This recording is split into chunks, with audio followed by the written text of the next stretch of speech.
मागच्या लेक्चरमध्ये आपण मर्चंट बँकिंग करणाऱ्या संस्था म्हणजे मर्चंट बँकिंग ही ॲक्टिव्हिटी करणाऱ्या ज्या काय फायनान्शियल सर्व्हिसेस आहेत जे मध्यस्थ आहेत ते कुठकुठच्या कोणकोणत्या ॲक्टिव्हिटी देतात हे आपण मागच्या लेक्चरमध्ये बघत होतो. ओके, आणि त्या मी तुम्हाला ॲक्टिव्हिटी सांगितल्या होत्या. तर आता आपण पुन्हा त्या ॲक्टिव्हिटी बघू. ओके, पहिलं कसं बघा, आम्ही सांगितलं तुम्हाला की बिझनेस प्लॅनिंग स्टेज असते, त्यात तुम्हाला प्रोजेक्ट फेसिबिलिटी स्टडी करावा लागतो. त्याच्यानंतर ॲडवाईस ऑन कॅपिटल स्ट्रक्चरिंगमध्ये तुम्हाला ॲडवाईस द्यावी लागते.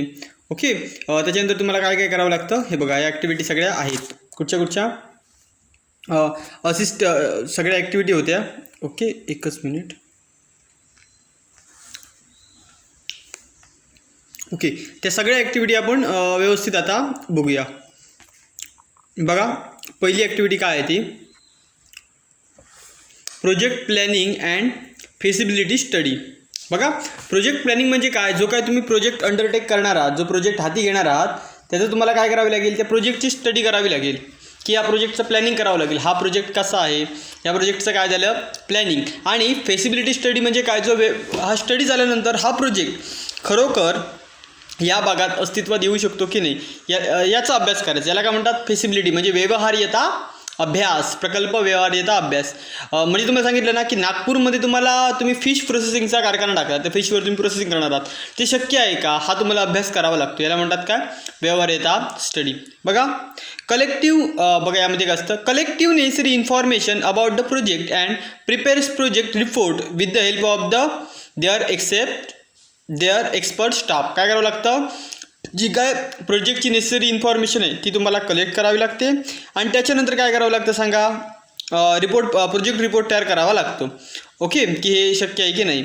Offers valuable consultancy services to their clients on financial, managerial, technical, marketing and many other problem. Okay, तुम्हाला ते सगळे विचार करावा लागतो की जे काय कन्सल्टन्सी करावी लागते कोणाची, क्लायंटला तुम्हाला समुपदेशन करावं लागतं की तुम्ही जो प्रोजेक्ट घेतला तो फायनान्शियलदृष्ट्या कसा आहे, मॅनेजरदृष्ट्या कसा आहे, टेक्निकल कसा आहे, मार्केटिंग कसं आहे, हे सगळं तुम्हाला बघावं लागतं. हे कुठं आलं, प्रोजेक्ट प्लॅनिंग अँड फेसिबिलिटी स्टडीमध्ये हे येतं. तर दुसरं काय आहे कॅपिटल स्ट्रक्चरिंग. कॅपिटल स्ट्रक्चरिंग म्हणजे काय सांगितलं, काय बेसिक आहे की आपल्याकडे इक्विटी शेअर्स किती असतील, डिबेंचर किती असतील, आपण शेअर्समधनं किती इश्यू करणार आहोत, आपण डिबेंचरमधनं किती इश्यू करणार आहोत, याला काय म्हटलं आता कॅपिटल स्ट्रक्चरिंग.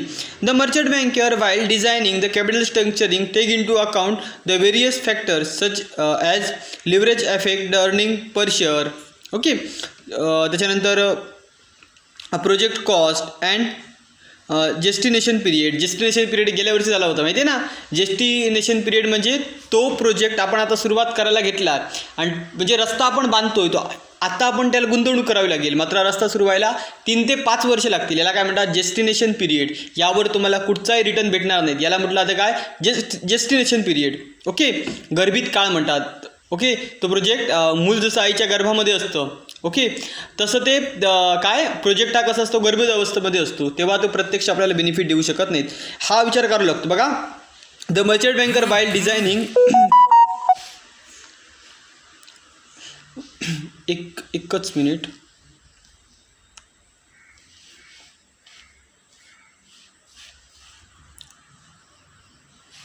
ओके, आपण कॅपिटल स्ट्रक्चरिंग बघत होतो. The merchant banker while designing the capital structure take into account various factor. जेव्हा तुम्ही कॅपिटल स्ट्रक्चर ठेवता, आता कॅपिटल स्ट्रक्चर म्हणजे काय, तुमचं मालकीचं भांडवल किती असणार आहे आणि इक्विटी शेअर्स किती आणि डिबेंचर म्हणजे कर्जाऊ भांडवल किती असणार आहे, हे गोष्टी लक्षात ठेवताना तुम्हाला ना खालील गोष्टींचा अभ्यास करावा लागतो. पहिला आहे का अर्निंग पर शेअर, एका शेअरवर आपण किती पैसे कमवू शकतो. ओके, पुढचं काय आहे प्रोजेक्ट कॉस्ट, प्रोजेक्टला खर्च किती आहे. पुढे जेस्टिनेशन पिरियड म्हणजे काय, म्हणजे बघा जर तुमचा प्रोजेक्ट पूर्ण व्हायला 5 वर्ष लागणार आहेत, तर अशावेळी तुम्ही समजा म्हणजे 5 वर्षानंतर तुम्हाला त्याचे बेनिफिट भेटतील. आता रस्ता बांधताय ना, म्हणजे तुम्ही एखादा प्रोजेक्ट सुरू करताय, तो प्रोजेक्टचं उत्पादन सुरू व्हायला 5 वर्षे लागणार आहेत, मोठा जेस्टिनेशन पिरियड आहे. मग अशावेळी तुम्ही समजा कर्जातनं पैसे उभारले असतील तर काय होणार सांगा, की त्या कर्जावर व्याज द्यावं लागणार. अशावेळी कर्जातनं पैसे उभारू नये तर काय इक्विटी शेअर्स जास्त घ्यावेत. हे काय कॅपिटल स्ट्रक्चरिंग, याचा तुम्हाला अभ्यास करावा लागतो. Cash flow ability of the company, की कॅश फ्लो कशा प्रकारे कॅश तयार करू शकते. द कॉस्ट ऑफ कॅपिटल म्हणजे समजलं ना, कॉस्ट ऑफ कॅपिटल म्हणजे काय की तुमच्या इक्विटी शेअरवर तुम्हाला रिटर्न तुम्ही किती देऊ शकता ते cost of capital, general economic factor या सगळ्याचा तुम्हाला अभ्यास करावा लागतो. The exercise are done mainly in order to meet the fund requirement of the company taking due organisation of the investor preference. यासाठी मर्चंट बँकिंग काय करते, इन्व्हेस्टरला मदत करते. समजलं. कॅपिटल स्ट्रक्चरिंग म्हणजे काय तो की तुमचं इक्विटी शेअर कसे असावे, डिव्हेंचर डेब्ट किती असावे, या सगळ्याचा तुम्हाला ॲनालिसिस करावा लागतो. सगळ्यात महत्त्वाची गोष्ट म्हणजे समजली ना कुठची आहे ती की आपण जर डेस्टिनेशन पिरियड जास्त असेल तर आपण कुठचं घ्यावं, डेब्ट घ्यावं, इक्विटी कमी असावी. आणि लगेच जर आपल्याला पैसे भेटत असेल तर आपण काय घ्यावं, कर्ज घ्यावं. कारण इक्विटी जर घेतले ना तर इक्विटी हे मालक बनतात, आपले वाढतात मालक, तर ते मालक कमी ठेवावेत. कधी जर लगेच पैसे मिळत असतील तर मात्र पैसे मिळायला उशीर होत असेल तर तुम्ही इक्विटी जास्त ठेवावेत. ओके. आता पुढे काय, preparation of prospectus and licence with the SEBI and government consent. बघा, गव्हर्नमेंटची कन्सेंट म्हणजे संमती घेणे, कन्सेंट म्हणजे संमती घेणे. आणि प्रिपरेशन ऑफ द प्रॉस्पेक्टस तयार करणे, सेबीकडनं लायसन घेणे. हे बघा, हे समजलं ना. आपण कोण बघतो, मर्चंट बँकर काय करतात ते बघा. मर्चंट बँकर प्रॉस्पेक्टस तयार करायला मदत करतात कारण त्यांनी खूप प्रॉस्पेक्टस तयार केलेली असतात. त्याचबरोबर सेबी लायसन तयार करायला मदत करतात. सेबीचं काय, गव्हर्नमेंटची संमती घ्यायला मदत करतात. सेबीकडनं लायसन घ्यायला मर्चंट बँकर तुम्हाला मदत करतात. तुम्हाला जर लायसन घ्यायचं असेल सेबीकडनं, तुम्हाला काय माहिती आहे सेबीकडनं लायसन कसं घ्यायचं. मात्र जर तुम्ही मर्चंट बँकर थ्रू गेलं तर ते लायसन घेणं काय होईल, सोपी होईल. ओके. बघा, help their merchant bankers help their client in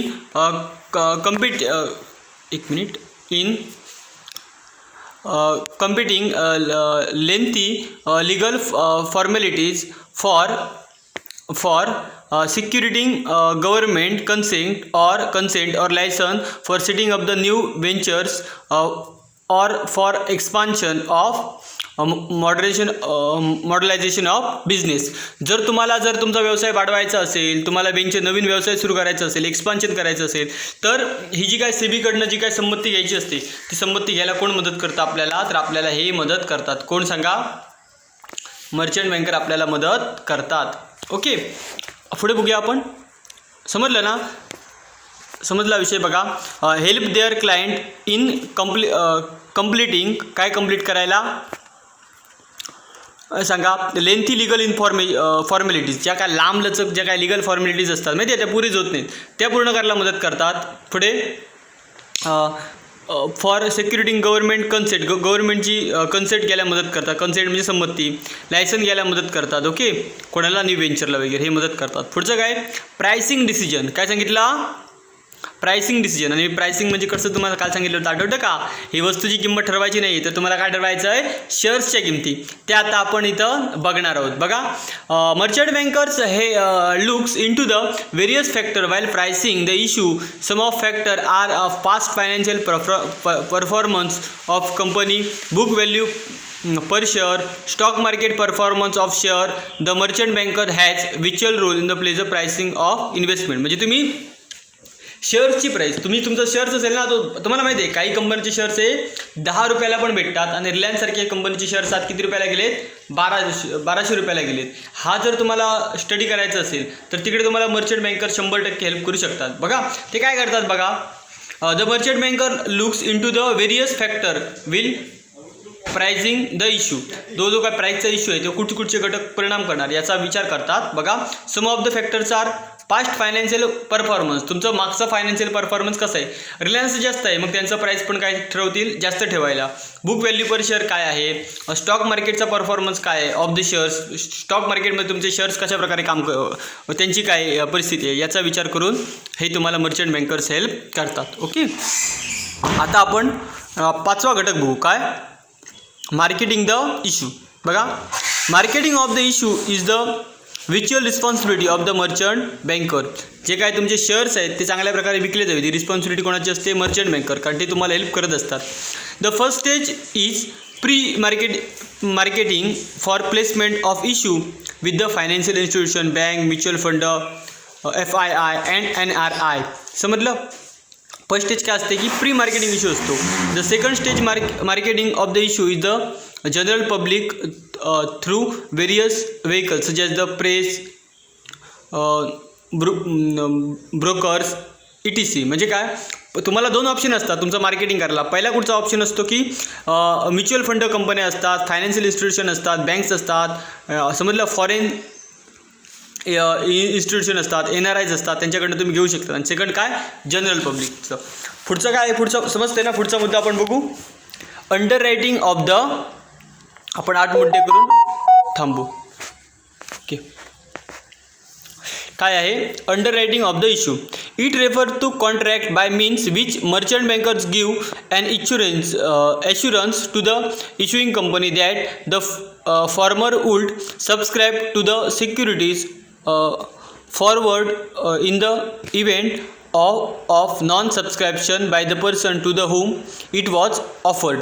बघा यामध्ये काय असतं सांगा, ह्यात ना आश्वासन देतात कोण, या मर्चंट बँकेटिंग, की जर तुम्ही जे शेअर्स विकायला काढले ते सबस्क्राईब व्हायला पाहिजे. ते सबस्क्राईब जर नाही झाले तर कोण घेणार, या मर्चंट बँकिंग कंपन्या घेणार. The liability of the merchant banker arise in the issue if not fully subscribe. जर त्यांची लायबिलिटी कधी अराइज होते, कधी, जर इश्यू पूर्णपणे सबस्क्राईब झाला नाही तर. And this liability is restrict to the commitment of the extending by him. Okay, the merchant bankers underwriting make efforts on their own to induce the prospective investor to subscribe to their concerned issue. Okay, म्हणजे यामध्ये समजलं under writing म्हणजे काय, जर तुमचे shares विकले गेले नाही तर ते शेअर्स कोण विकत घेणार, याला काय म्हणतात, अंडर रायटर. जर सबस्क्राईब जर फुली झालं, 100 शेअर विकायला काढलात आणि 100 शेअर्सची विक्री झाली तर तुम्हाला मात्र इकडे मर्चंट बँकिंगचा काहीच रोल नसतो. मात्र जर तुम्ही विकायला काढले कमी शेअर्स आणि जास्त विक्री झाली तर मात्र जास्त काढले आणि कमी झाले तर ते मर्चंट बँकिंगला घ्यावं लागतं. The merchant bankers underwriting make efforts to their own to induce the prospective investor to subscribe to the concern issue. ते सगळे शेअर्स विकले जातात ज्याच्यासाठी ते हेल्प करतात, नाहीतर त्यांना ते घ्यावे लागतात. पुढचं आहे काय, इश्यू मॅनेजमेंट. बघा managers capital issue on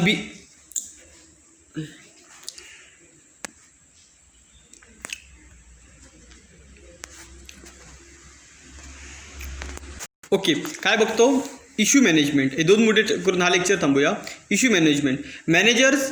Managers capital issue on behalf of their clients and provide finance to them.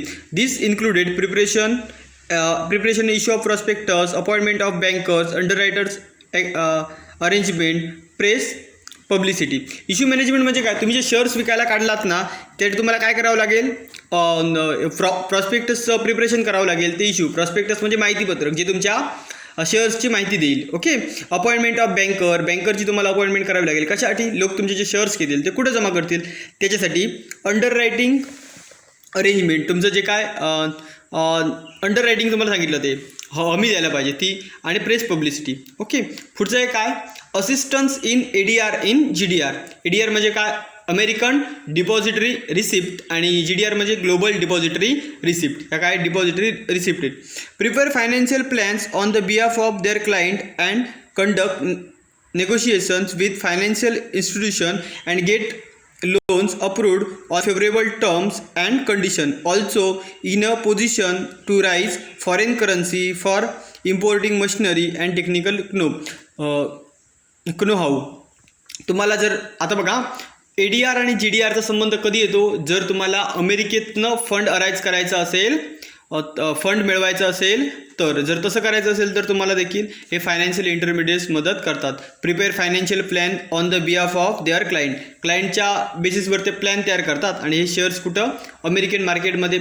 Simple सांगतो तुम्हाला की भारताच्या शेअर मार्केटमधनं तुम्हाला पैसे काढायचे असतील बाहेरच्या लोकांना तर काय असतं, इंडियन डिपॉझिटरी रिसिप्ट. म्हणजे जे शेअर्स भारताच्या शेअर्स मार्केटमध्ये आहेत आणि बाहेरच्या लोकांना ते शेअर्स घ्यायचे असेल तर त्यांना काय, इंडियन डिपॉझिटरी रिसिप्ट. ओके, आणि अमेरिकेतनं घ्यायचं असेल तर अमेरिकन डिपॉझिटरी रिसिप्ट, आणि ग्लोबल घ्यायचं असेल तर ग्लोबल डिपॉझिटरी रिसिप्ट. जर भारतीय व्यक्तींना काय करायचं असेल, अमेरिकेतनं काय करायचे आहेत, अमेरिकेमध्ये आपले शेअर्स आहेत ते आपल्याला पैसा अमेरिकेतनं आणायचा आहे. मग आपल्याला शेअर्स कुठं रजिस्टर करावे लागतील, अमेरिकन न्यूयॉर्क स्टॉक एक्सचेंजमध्ये, बरोबर. ग्लोबल GDR जिथं भेटतात तिथं हे करावे लागतील आणि तिथनं लोक तुमचे शेअर्स विकत येतील आणि पैसे येतील. तर त्याच्यामध्ये तुम्हाला हे मर्चंट बँकर्स मदत करतात. ओके, आता हे आपले 8 पॉईंट झाले, एकूण पॉईंट आहेत 15.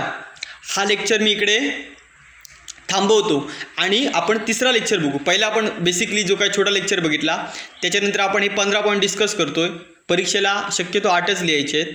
ओके, पण मी इकडे तुम्हाला डिस्कस करताना सगळं व्यवस्थित समजावं म्हणून 15 डिस्कस करणार आहे. हे 8 झाले, त्याच्यानंतर आपण काय करू, पुढचे 7 पॉईंट बघू. ओके, मात्र तुम्हाला तो चार्ट लिहून काढायचा आहे. या कुठच्या सर्व्हिसेस प्रोव्हाइड करतात 15ही तुम्हाला दाखवायचं आहे. ओके, फक्त 2 मिनटं द्या, लेक्चर संपवतोय. पण काय काय आपण शिकलो ते बघू, कुठच्या सर्व्हिसेस देतात ते बघूया. पहिलं कुठचं बघितलं सांगा, project planning and feasibility study. ते तुम्हाला मर्चंट बँकिंग हेल्प करतात की व्यवहाराचा अभ्यास करायला. कॅपिटल स्ट्रक्चरिंग कसं असावं हे देखील तुम्हाला मर्चंट बँकिंग कन्सल्टन्सी करतात. Preparation of prospectus and licence with SEBI घ्यायला मदत करतात. ओके, त्याच्यानंतर प्राइसिंग डिसिजन घ्यायला मदत करतात. पुढे मार्केटिंग ऑफ द इश्यू करायला मदत करतात. पुढे अंडर रायटिंग द इश्यू करायला मदत करतात. पुढे इश्यू मॅनेजमेंट करायला मदत करतात. असिस्टन्स इन ADR GDR यामध्ये पण तुम्हाला मदत करतात. आता फक्त आपण पुढचे 7 पॉईंट राहिले ते आपण पुढच्या लेक्चरला बघू. ओके, आता आपण लगेच पुढचा लेक्चर सुरू करू. बाय.